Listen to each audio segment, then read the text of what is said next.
Hello guys, magluluto tayo ngayon ng paksiw na galunggong. Kaya ito yung ating ingredients na kakailanganin, yung ating galunggong. Meron tayong luya, bawang, kamatis, sibuyas, siling haba. Meron tayong talong, ampalaya, paminta, asin, meron tayong suka, at mantika. Kakailanganin din natin guys ang tubig. Kaya let's start ang ating pagluluto.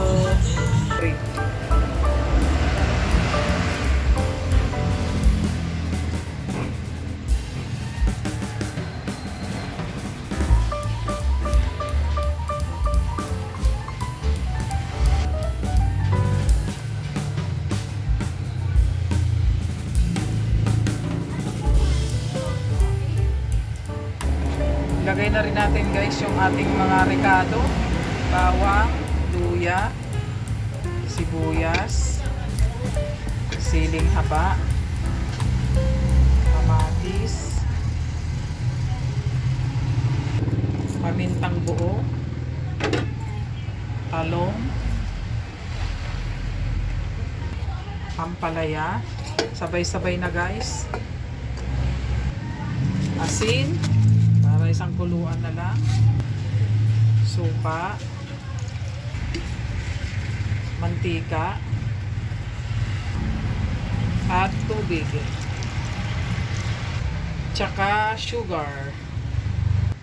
Ayan guys, ganyan muna. Wag na natin muna siyang tatakpan para mag-evaporate yung kanyang suka. At buksan na rin natin ang ating kalan.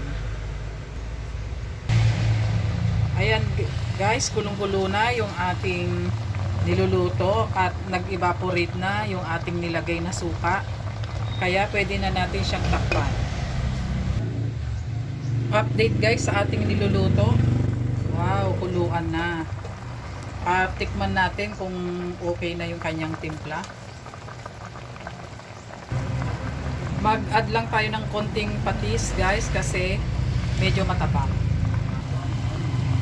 Ayan, okay na yung ating paksiw na galunggong. Kaya ready to serve na to. Kaya thank you for watching and don't forget to subscribe. Bye!